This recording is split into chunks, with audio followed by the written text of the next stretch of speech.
इस कहानी को प्रारंभ करने से पहले हम आपको इन कहानियों के स्रोत का विवरण देते हैं। ये कहानी ली गई है कोयल पुराण से। यह श्रीरंगम मंदिर का स्थल पुराण है।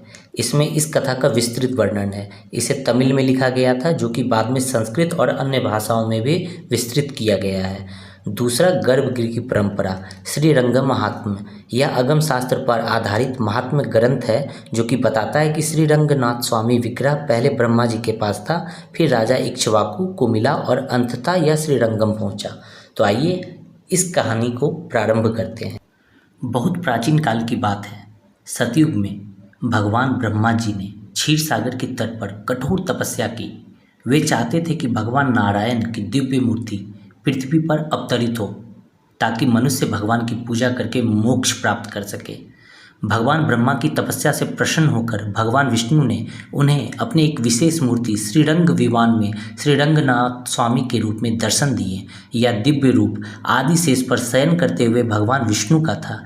यह कोई सामान्य मूर्ति नहीं थी, बल्कि स्वयं प्राकट्य, स्वयं या व्याप्त रूप था। भगवान जी ने युगों तक इस विग्रह की पूजा की। आगे चलकर जब महाराज वैवस्वत मनु के पुत्र महाराज इक्ष्वाकु ने पृथ्वी पर राज्य स्थापित किया, तो वे भी भगवान नारायण के दिव्य दर्शन और पूजा की इच्छा से कठोर तपस्या करने लगे। उनकी भक्ति से प्रसन्न होकर भगवान ब्रह्मा ने वह दिव्य श्रीरंग विमान उन्हें सौंप दिया। महाराज इक्ष्वाकु ने उस मूर्ति को अयोध्या में स्थापित किया और अत्यंत श्रद्धा से उसकी पूजा की। आगे चलकर उनके वंशजों ने, सूर्य वंशजों ने, सभी राजा, जिनमें राजा दशरथ भगवान श्री राम भी थे, इस परंपरा को आगे बढ़ाया।